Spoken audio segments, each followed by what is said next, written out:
Aujourd'hui, nous allons utiliser le tableur pour créer des diagrammes à partir du fichier des pointures que l'on a créé la dernière fois. Donc sur Pronote ou alors sur la page Pearl Trees, vous avez ici le fichier pointure complété.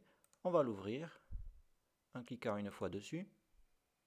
Puis on va sur le deuxième bouton pour le télécharger.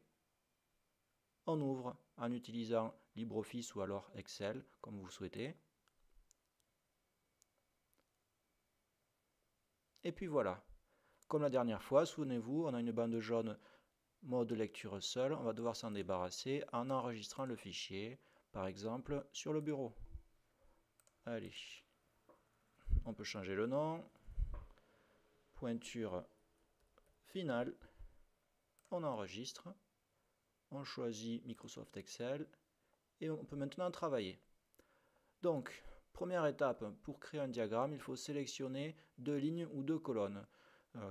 En sélectionnant évidemment les informations que l'on veut voir apparaître sur le diagramme. Ici, je vais sélectionner la ligne pointure et la ligne effectif. Donc on clique sur la première cellule, on garde appuyé et on va jusqu'à la dernière. Ensuite, il va falloir appuyer sur le bouton diagramme. Il est ici. D'un logiciel à l'autre, le bouton peut changer un peu d'apparence, mais en général, vous cherchez celui qui est le plus coloré et qui ressemble à un diagramme, et c'est celui-là.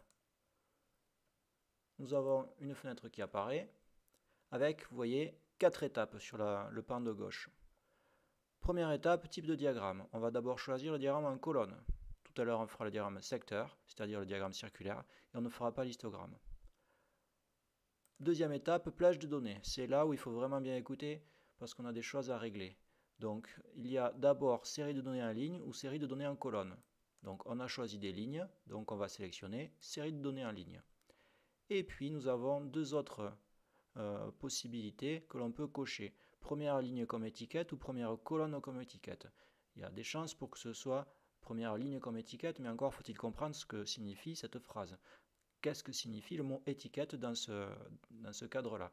Eh bien, le mot étiquette dans un tableur correspond aux abscisses. Ici, est-ce qu'on veut bien la première ligne comme abscisse? La première ligne, c'est la pointure. Oui, on veut la pointure sur les abscisses, donc je coche. Troisième étape, on ne touche rien. Quatrième étape, nous allons choisir un titre. Je vais mettre pointure de ma classe. Ensuite, le sous-titre n'est pas utile. Par contre, pour l'axe X, je vais mettre pointure. Et pour l'axe Y, effectif. Ensuite, on a coché axe Y, afficher la grille. Terminé. Et vous voyez, notre diagramme en bâton est bien là. Et on a des petites lignes en gris clair qui nous permettent de repérer la hauteur de chacun des bâtons. L'utilité du diagramme en bâton est de pouvoir comparer chacun des bâtons les uns aux autres. Ici, chacun des effectifs. Et surtout, il permet aussi de visualiser la répartition de ces effectifs. Dans notre exemple, là, on peut voir très clairement que la plupart des pointures de la classe sont situées entre 39 et 43. À vous de jouer.